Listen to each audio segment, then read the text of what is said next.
Hello, good evening, and welcome to this edition of News Tonight with me, Bernice, Abu-Baidoo, Lansah. We are coming to you live from the Platinum Place here in Accra and also across the world via Facebook and YouTube. Let's take a look at our headlines.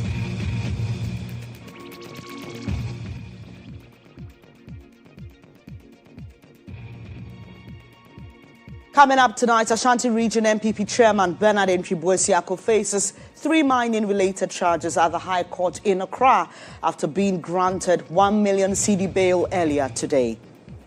We are not supposed to prove innocence. Our job is to allow prosecution to finish. Also, we'll stay in court where former Deputy Attorney General Alfred Tuah defends his former boss, Godfred Dame, describing the ongoing CID investigation into the ambulance saga as a political witch hunt driven by personal dislike. And I think it's also coming out of dislike for Godfred Dame. The complainant in this particular case, he knows deep down his heart. And junior doctors to embark on industrial action effective tomorrow, October 27, 2025, over unpaid salaries. In business, industry players reject ECG's proposed 225% tariff hike, urging reforms instead at the state power distributor. And on the international front, Israel and Hamas begin indirect Donald Trump's Gaza peace plan.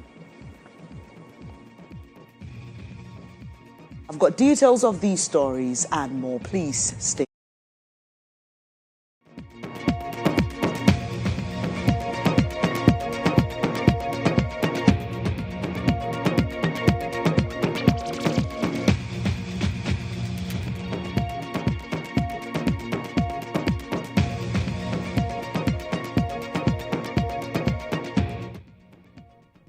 Thanks for your company once again. The details now. The National Commission for Civic Education says it will embark on a nationwide campaign against child sexual abuse following reports of increase in cases involving minors. The commission plans to work with traditional leaders, church authorities and educators to deliver a strong and unified message across communities. Speaking to Lily Mohammed on GH Today, chairperson of the NCCE, Kathleen Addy, said the initiative seeks to raise awareness, educate the public and end the culture of silence surrounding child sexual abuse.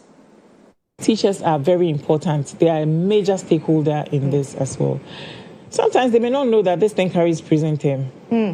Maybe they don't know, but they have to understand their role, you know, and the power dynamic between it, because some of the justifications that come will say, oh, but they were consensual, they all wanted it or whatever. But if you are in a position of authority and the power disparity between the perpetrator and the victim is so huge, as in between a teacher and a pupil, then you can't say that it was consensual. In any case, if the child is under the age of 16, the consent cannot happen anyway. It's void. They don't have the capacity to consent if they are under the age of 15. So even if at that point they came to beg you, they knelt down and begged you that, please teacher, this is what I want. If you do it, you are culpable. The child needs a different kind of intervention, you know, but they don't have the capacity to say okay on this issue if they are 16 and below. You see what I mean? So the teachers are very, very important and critical, because you can't go to school and see your students as some kind of potential girlfriend or something like that. You understand? And it is only if they understand the law as defined, what is a child legally, that this person is a child, and there are no ifs or buts about it. I just use the example of a voter. If you have a 15-year-old who is a genius and is brilliant and understands politics and political science and understands the whole, can read the constitution and understand it, understands the laws of Ghana, understands public policy and everything, you still can't vote because you haven't attained the age to vote. So you can have you can be super brilliant than the next voter who's over 18, who's maybe, uneducated, does not know anything about anything, but you still cannot vote. The criteria is 18. So if you're 15, doesn't matter about anything, you can't vote. It's the same thing. You can't have sexual relations with somebody who is 16 years and under. They cannot consent to it. People need to understand that, so that these conversations and these little jokes and innuendos about, oh, maybe they wanted it or they are the bad person, or all of it will be put to sleep. It's a legal matter. Still on the issue of child sexual abuse and amorous relationships between students and teachers, President of the Ghana National Association of Teachers, NAT, Reverend Isaac Owusu, has condemned recent incidents involving some male teachers. He said the association completely distances itself from such acts, stressing that they destroy the image of teaching profession and erode public trust in educators. He urged his colleagues to uphold the highest moral and professional standards and to refrain from any form of sexual harassment or inappropriate sexual behavior towards students.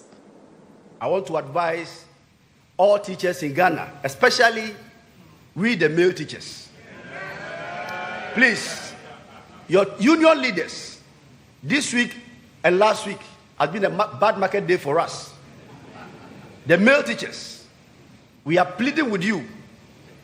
If you want to do the thing, we have nice and beautiful female teachers who are single on our staff, and in the community that we are working, we have nice women and nice ladies who are single. Please, we disassociate ourselves as your union leaders from this bad behavior. The girl child that we are teaching is not for us to do what we are doing to them.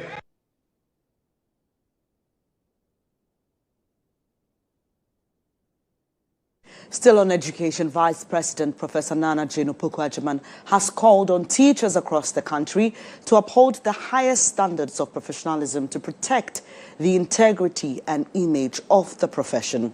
Her appeal follows recent reports of some teachers engaging in inappropriate relationships with students. This has resulted in some disciplinary actions. She made the remark at the 2025 Teacher Prize Awards ceremony in Ho. We know that our teachers need support from all stakeholders. It takes a community to support teachers as they shape our leaders for the future. And this is why reports of indisciplined violence in our schools are worrisome. The Ministry of Education and the leadership of the education services will deal decisively with attacks on our teachers, especially physical assaults. Leadership cannot ignore those teachers and others in positions of power who abuse our young people. The recent events involving one of our teachers in a management position is a case in point. As teachers, we must always remember that we are placed in a position of trust, protection, and empathy. The power given to us is to facilitate learning. We will not wait to apply sanctions to those who violate this trust. And please, transfers are not punishments. So they should never be used to those who abuse our children, who betray their trust, and those who disgrace our profession. Our children look up to you for knowledge, but also for character, discipline, and values. In every corner of Ghana, our teachers are the architects of possibility. They create entire visions with chalk and transform classrooms into launch pads for the future. Let's move away from education to health, and Ghana's health sector is bracing for another setback as junior doctors announce a strike beginning tomorrow, October 7, over government's failure to pay their long-delayed salaries and arrears. The protest, driven by months of frustration, mirrors recent labor actions by teachers and nurses over similar grievances of unpaid wages and delayed postings. GHOneNews earlier spoke to the General Secretary of the Junior Doctors Association, Dr. Abu-Baidoo, who revealed that more than 200 members have gone without salaries for close to 10 months. She says this has left many of them in financial distress. Let me bring you highlights of that conversation. Over several months, we have tried, every formal channel. We've tried dialogues. We've had meetings. We have, in fact, had engagements with the government and different relevant stakeholders to address these issues threatening the career of young doctors. But our pleas have unfortunately been met with silence and inaction. So consequently, we have unanimously decided that we can no longer continue in this manner. So we are hereby declaring an indefinite escalating industrial action. We demand immediate postings and financial clearance for all our unemployed doctors. We are also requesting immediate payment of all arrears owed to the medical officers with over 200 who've been working for several months without remuneration. And we also request like a permanent solution to the erratic payment of salaries, because a cohort of our members have also reported salary interruptions without due notice, without any form of. Some had their salaries coming, and for some reason they were cut.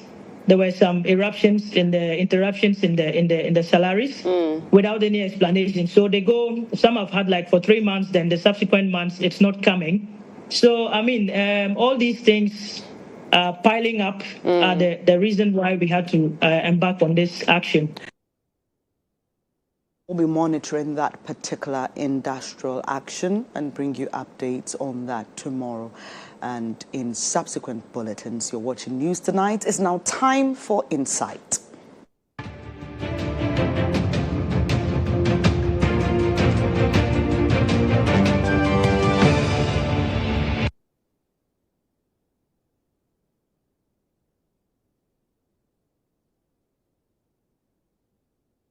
Tonight, the Ashanti Regional Chairman of the opposition NPP, Bernard Boisiako, popularly known as Chairman Wontumi, is expected to face 3 mining-related charges on Tuesday, October 7, 2025, at the High Court in Accra. Now, Wontumi was invited by the CID today, Monday, October 6, for questioning over his alleged involvement in illegal mining activities. His appearance followed an ultimatum given by the Attorney General, Dr. Dominic Ayine, who warned last Friday that the NPP regional chairman risked being arrested if he failed to report to the CID today. His lead counsel, Andy Apiakubi, earlier told journalists his client is ready to cooperate fully with investigators, but cautioned against any attempt to revoke his existing police inquiry bail. He described that such a move would be vigorously resisted. The charges are in mining areas, mining without license and all that, but we will discuss that tomorrow in court. But let me commend all of you. And Chairman has been, as you have seen, being very composed and expecting that tomorrow we'll go to court and all of us will help the court in taking a decision that is judicious. We are not supposed to prove innocence. Our job is to allow prosecution to finish, and then we will come in with our response. Could be submission of no case, could be a defense to the allegations. So, but for now, it's too early in the day to begin to talk about our strategy. My colleague Obed Kingaglo was at the police CID today when Chairman Wontumi and his lawyers appeared. Obed, what was Wuntumi's demeanor today when he appeared? We know he always puts up a bit of a show, but tell us what he looked like when he appeared there. Right. So Bernice, Bernard Boisiako, Chairman Wontumi, as he's popularly known, today at the CID headquarters was calm. In company of his lawyer, Andy Apiakubi. He was not. Hello, Obed. Hello, Obed. Can you hear me? I can hear you, Ben. Sincere apologies, we seem to have lost Obed there. My colleague Obed Kingaglo was just describing to us what Chairman Wuntumi's demeanor was when he appeared earlier at the CID police headquarters today. Let me quickly cross-check if we have Obed now. Hello, Obed. We seem to be having a challenge with that line. But we're going to go deeper into more things that his lawyers highlighted when they engaged the media. I'm going to try again. Hello, Obed? Yeah, Bernice. Right, we lost you there. So you were talking about his calm demeanor? Yeah, so today at the CID headquarters, the Ashanti Regional Chairman of the NPP was very calm. And when he appeared in company of his lawyer, Andy Apia Kubi, he was not intimidated by the invitation, though he refused to engage as the lawyer. Spoke to journalists about the invitation.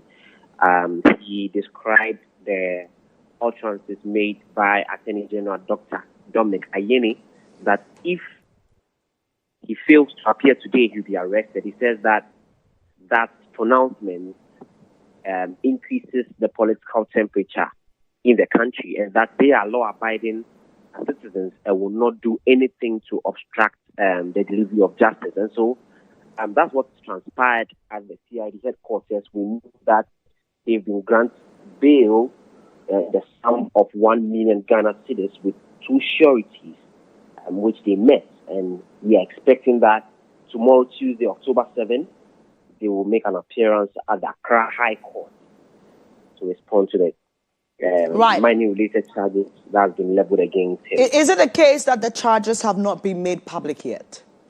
We do not know the specific charges that have been referred against him. We are told that they are all related to illegal mining, if you like. And so we are waiting with bated breath tomorrow for his appearance at the Accra High Court. Rightly so. Thank you very much. That's my colleague, Obed Kingaglo there. He was at the police CID headquarters earlier today.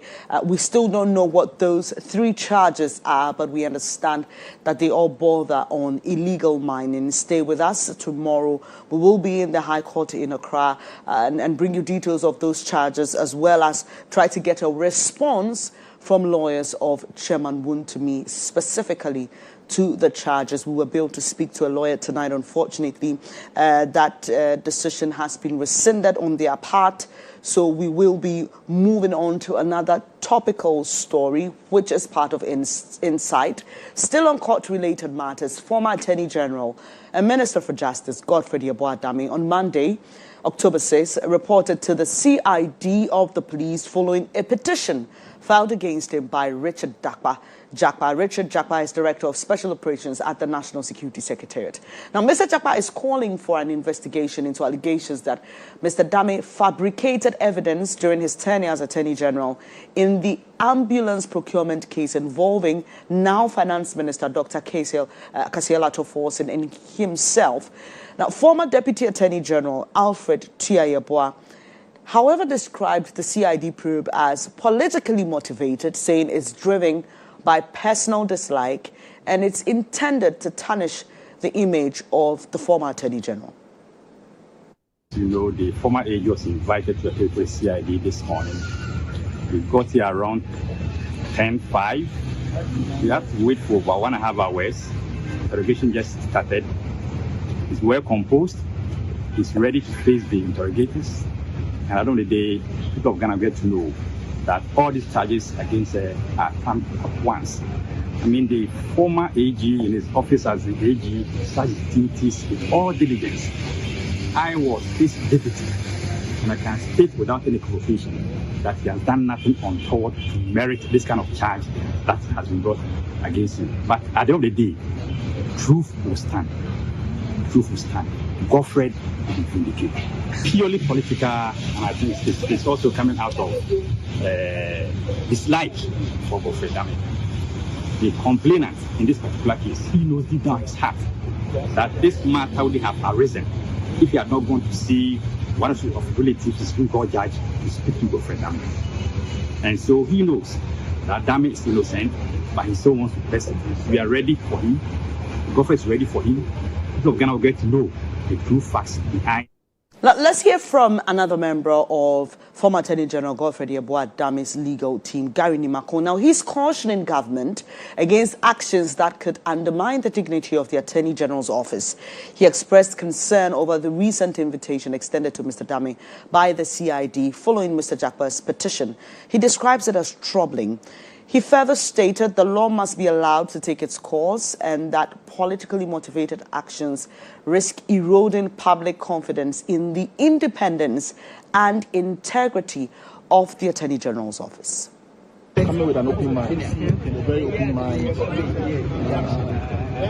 Honorable Dame is a very law-abiding person. We are coming with a very open mind. Listen to them. Okay? We'll see how it goes. Okay, thank you very much. One thing that we should be very careful about, I told you today, that we shouldn't denigrate the office of Attorney General. We shouldn't. It's a very, very important, crucial office.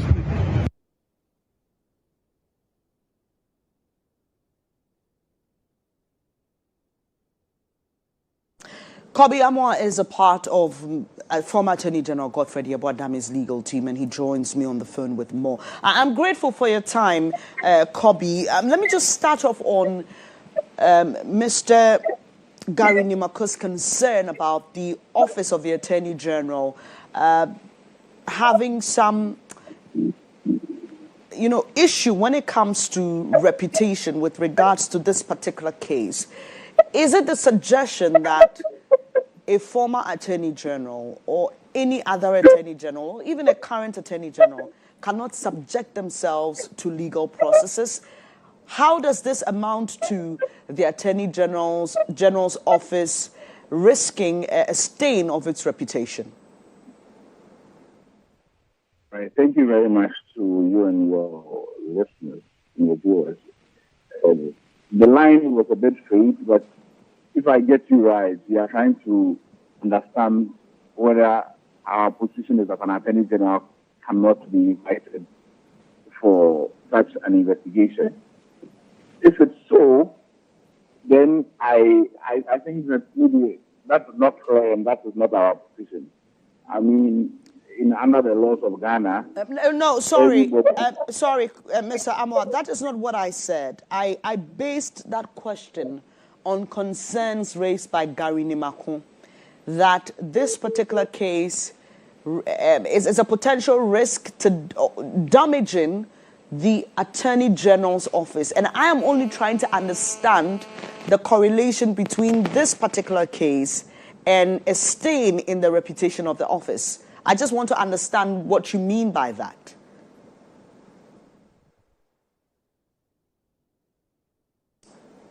It appears we lost Mr. Amoah there, and we do apologize for the technical hitch on that particular one.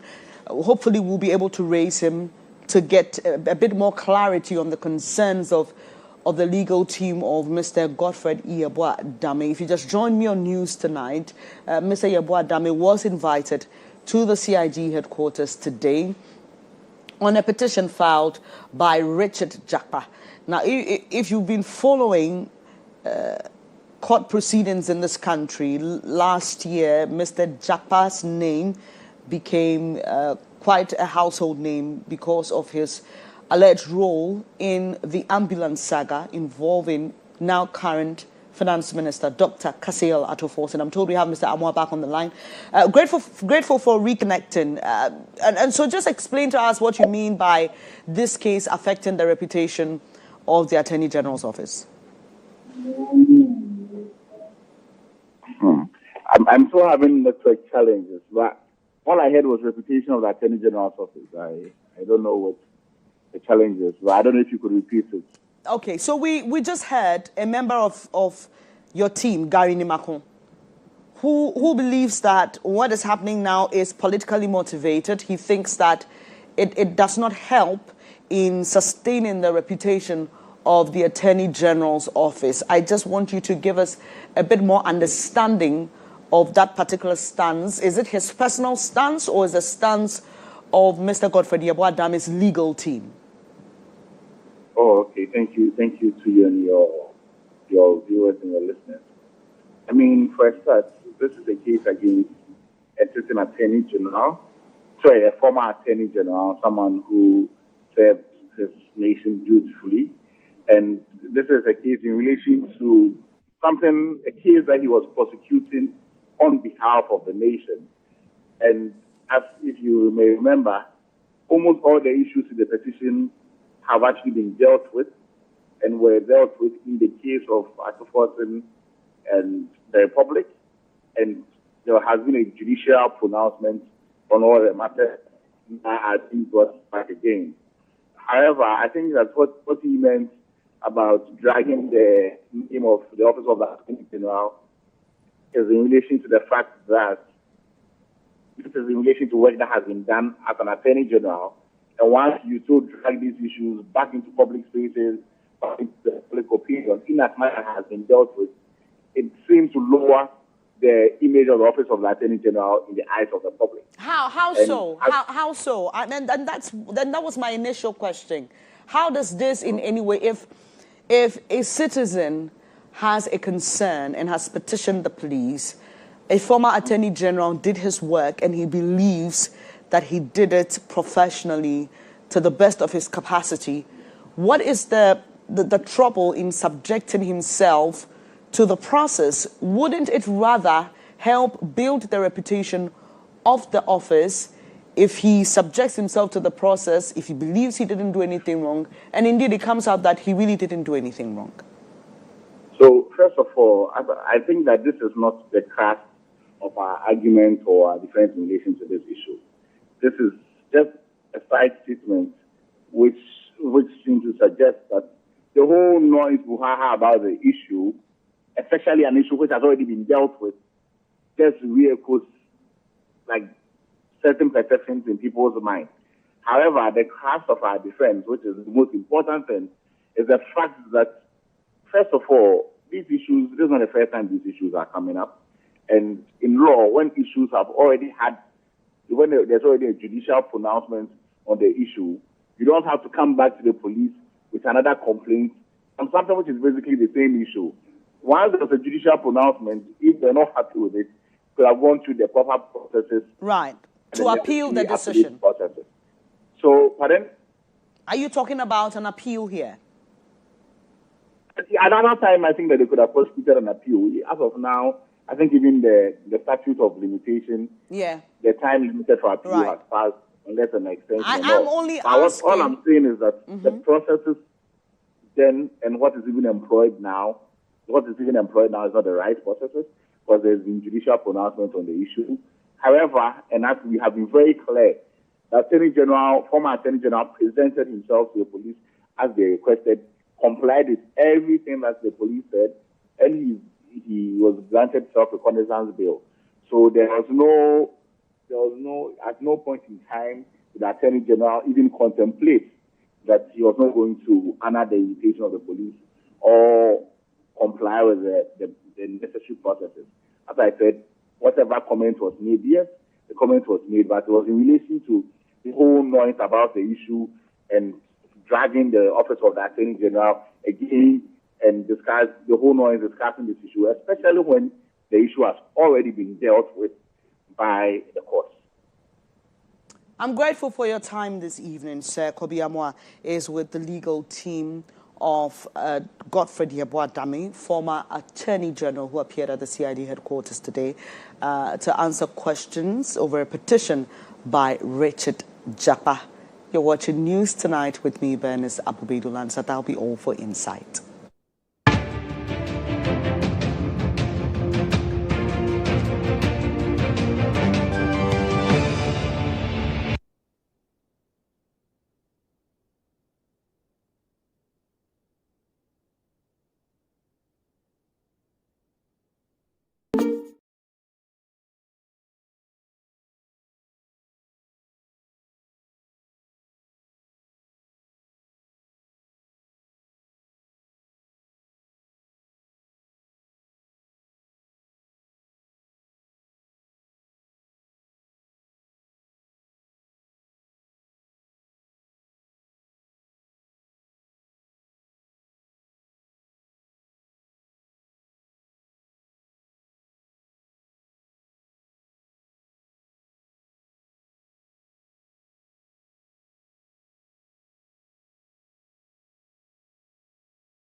This is News Tonight with me, Bernice, Abu-Baidoo, Lansah. Thank you for staying. Now, the Chamber of Oil Marketing Companies, COMAC, has raised concerns about what it describes as unrealistic oil lifting by two oil marketing firms, that's Muari Oil and Yas Petroleum, in its 2025 half-year performance report. According to COMAC, several irregularities were detected, particularly in regional distribution data.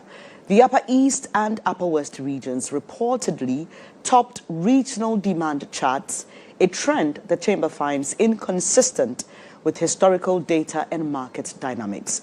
Addressing the media, COMAC CEO Dr. Rivers Opong expressed concern over the pattern, especially as it involves smaller companies with limited infrastructure. If you look at the analysis of OMC's retail outlet performance, which we did from January to May, it brings a red flag to two of our top 10 oil marketing companies, namely Muari and Yas Petroleum. In that, if you look at how many stations they own or they operate, and look at how much volumes they are selling, it is ridiculous. It is not possible because Yas has overall about 7 to 9 stations, and if you are in the game of people with 245 stations, that shows that something will be going wrong. Same as Muari with 14 stations, who moved volumes from 25 million to 120 million from last year and this year. Same as Yas moving from 28 million to 1.3 million. So what we combining this data, we have sent letters to not only them, several oil marketing companies who we feel that their volume throughput is a bit red flag, and for engagement. And obviously also we are also written to MPA, our regulator, for some engagement and details of explanation of how this could come by. On his part, Board Chairman of COMAC, Gabriel Kumi, called for immediate action, urging the National Petroleum Authority to launch a thorough investigation into the operations of the flagged companies. At this stage, we will call on our regulator, the National Petroleum Authority. They are clothed with the powers. They have all the machinery. They have everything to bring this problem to a definite end. MPA tracks every truck that loads petroleum products in Ghana. So if we are to go into the tracking system, I don't think we can see that volume going to Upper West and Upper East. We trust in the ability of my brother Edudi. He has done so well so far, but he cannot be described by industry as a good chief executive if he does not deal with the problems in this report. Because this problem adversely affects about 95% of our members. So if we are not able to deal with a problem that affects 95% of our members, we cannot sit here and praise the regulator. Thankfully, we've been joined by Mr. Gabriel Kumi via Zoom. Good evening to you, sir. Thank you so much for your time. Now, just for purposes of establishing the foundation of this conversation, just help us understand what exactly oil lifting in this instance is and how you track it. Thank you very much. I think we are not the ones who do the tracking. NPA has installed tracking devices in all the trucks that distribute petroleum products in this country. What that simply means is that NPA can go into that system and track every single truck in this country. So if you have volumes, like we are seeing in this report, of about 80% increase in consumption in Upper West, you can simply go into the tracking system and trace which trucks delivered these volumes, these huge volumes, into Upper West. And if you look at this same report, LPG, for instance, grew in Upper West by about 86%, where the entire country grew by just 5%. So we are not sure what economic activities are going on in Upper West that command 86% growth, when the national growth is just 5%. Mr. Kumi, when you say does not make right, when you say you can go and verify or track where these oils reach, do you mean ordinary Ghanaians, or you're talking specifically to the NPA here? I'm speaking to NPA. Okay. No Ghanaian has the right, not even industry players has access to this tracking system. It's tracked by the National Petroleum Authority. Right. And they can fix this problem very, very, very easily. So we don't... Sorry, please conclude. So we don't see why this does not start today, but we are seeing that it's getting worse. It's been going on. We've been having engagements, but nothing seems to be done about it. And this is really distorting the industry. This is really creating a lot of problems in the industry. I mean, how do you expect a company with less than 10 retail outlets to lift more than a company with 100 retail outlets? How is that possible? What kind of problems does it create? Sorry? What kind of problems does it create? You said it creates problems. It creates a lot of problems because the 95% of our members who are doing genuine business are not able to do what they are supposed to do. Because if you have such distortions, what this simply means is that there are companies who are lifting and selling these products in other companies' outlets. You know what it is that in the industry, the oil market does not control entirely all the retail outlets under you. You have some of the retail outlets which are owned by the oil marketing company, and there are others which are independently owned, but under the sponsorship of an oil marketing company. Okay. So we have some of these companies who are lifting huge volumes, lifting products, and then undercutting prices and selling to this third party, these retailers as third party supply. And that is what is creating these distortions in the market. All right, so briefly, if you look... Sorry, I just need to understand. These two companies, they are members of COMAC, right? Definitely they are. Have you reached out to them as members for a response? Like I did last year, we wrote to them. We saw similar incidences last year. We wrote to them. Some of them did not even turn up for an engagement. Let me state that those two companies are not the only corporates. Those were used as an example. Those were the major corporates. But there are other corporates. And we have written to about 7 companies, inviting them for engagement to explain why the unusual upward in their volumes. And we are awaiting them. The chamber has a disciplinary committee, and we have written and invited all these companies. We have also written to the National Petroleum Authority to give us some answers to these problems, because NPA cannot say that they are not aware of what is going on.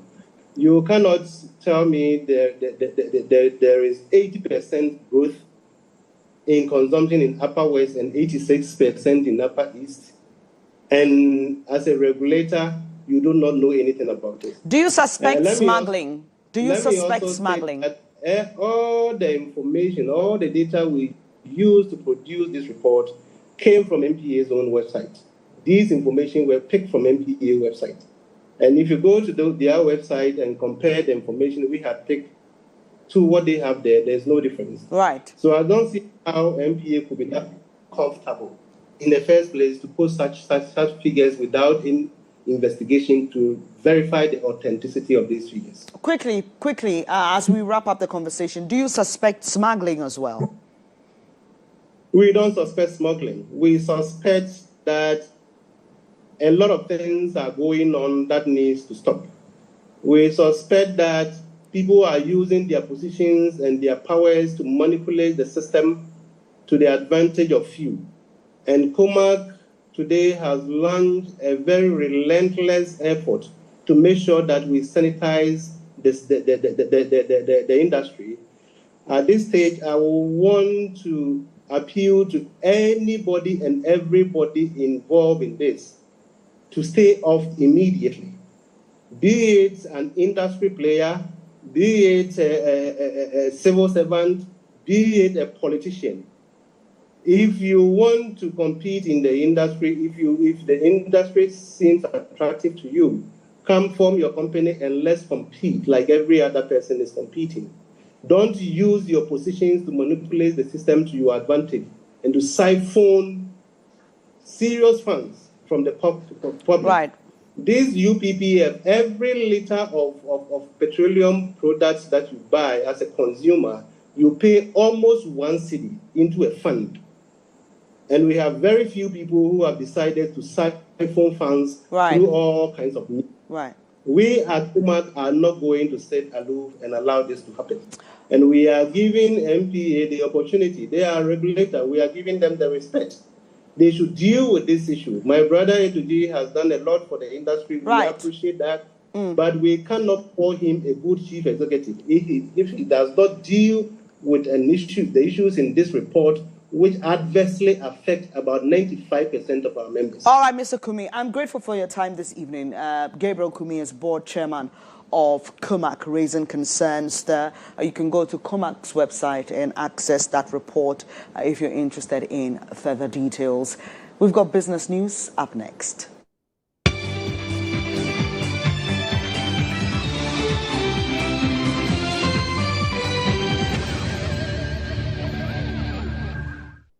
The Business Brief is brought to you by CompuGhana, passion for technology.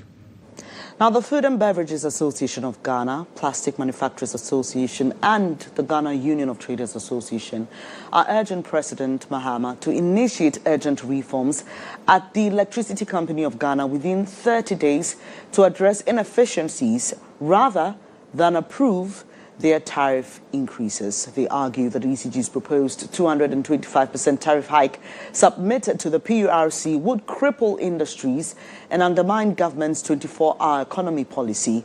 There's more in the following report.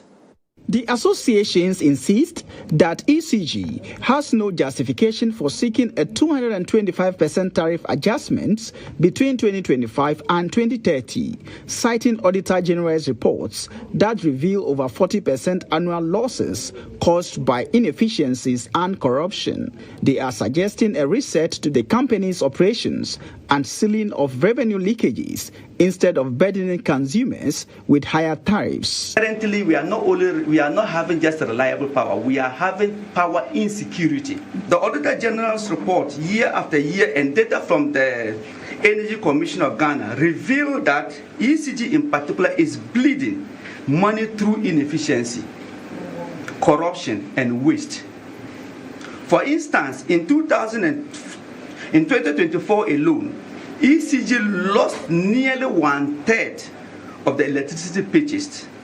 That is 32% of electricity lost in 2024 against PURC benchmark of 21%. President of the Plastic Manufacturers Association of Ghana, Abu-Baidoo, warned that some members are already considering relocating to neighboring countries where power is cheaper. We don't have any friendly business working environment. I mean, some of us have made attempts, some have already taken the lead to relocate to Ivory Coast. It is unfortunate that the political stability in Togo, it's not too good. Otherwise, most of us would have relocated to Togo. The associations are urging the public to reject the proposal, stressing that the increase is not in the interest of ordinary Ghanaians or the country's industrial competitiveness. That'll be all for business news tonight. Please stay. We'll be back with more stories. The Business Brief was brought to you by CompuGhana, passion for technology.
In sports, the senior male football team, the Black Stars, officially opened camp on Sunday in Casablanca with Prince Owusu Benjamin Asare, Christopher Bambonsu, Gideon Mensah, Fatawu Isaku, Mohamed Kudus, Jordan Ayew, and Antoine Semenyo Akwesi Sibo, all in attendance.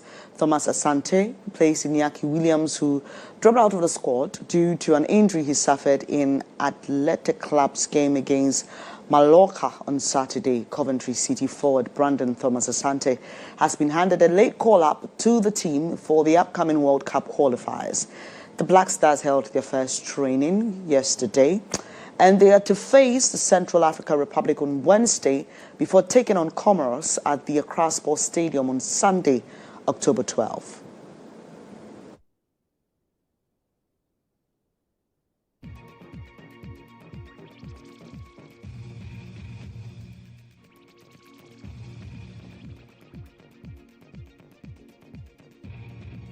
I'll be off for sports news updates. To stay for more stories.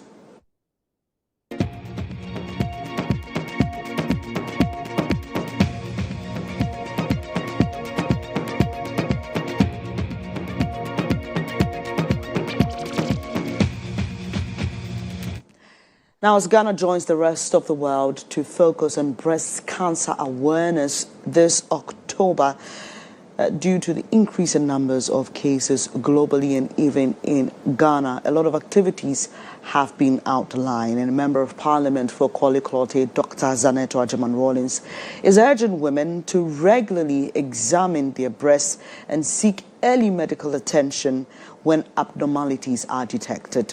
She made the call during a free health screening exercise organized for her constituents.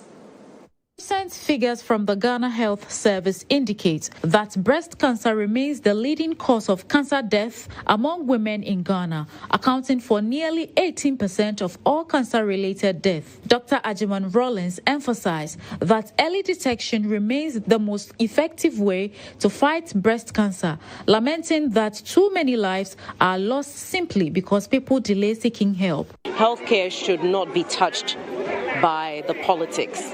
It's a strong belief of mine. I think that is one of those things. Healthcare, education, security, those are things that should not be interfered with regardless of our political affiliation. She also called on Ghanaians to make regular checkups a lifestyle, stressing that health must take priority over fear and cultural misconceptions. On the occasion of the Breast Cancer Awareness Month, it is really to encourage all persons to check their breasts. It isn't just women who get breast cancer, men can get it as well. So if as a man you notice anything unusual in where your breast would be, I think it would be important to have it checked. But as women, you're supposed to check your breasts regularly. Best time is usually maybe when you're taking a bath, because there's water, there's soap, and it's easy for your hand to examine. Really, if you don't know how, it's always a good idea to come to the clinics and be taught how. And then if there's anything wrong, you notice anything different, please go and see your doctor, or at least go and see the health practitioner in the primary health care center. President of the Medical Women's Association of Ghana, Dr. Na Adoko Zochitete, also encouraged women to perform self-examinations monthly and report any unusual changes to a health professional. October is Breast Health Month, so we will entreat everybody to get their breasts looked at or screened or examined by somebody who knows what they are doing. And when we talk about breast cancer, please, the men are not out. Breast cancer does affect men also. As the global campaign continues throughout October, health experts are urging Ghanaians to take breast cancer screening seriously because early detection saves lives.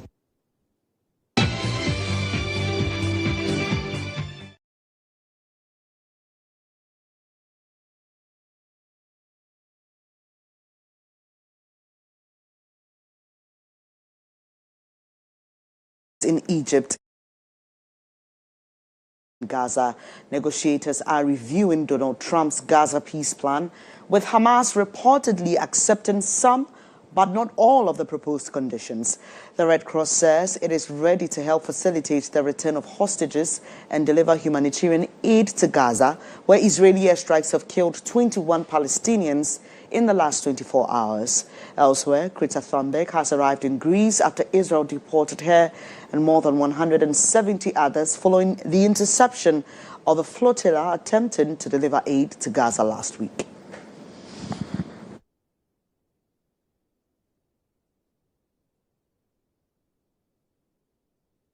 And that'll be it for this edition of News Tonight with me, Bernice, Abu-Baidoo, Lansah. I'm very, very grateful for your company. There's more news, however, when you log on to starfm.com.gh. Tonight has been produced by Emmanuel Ejabin. Enjoy the rest of your evening. Good night.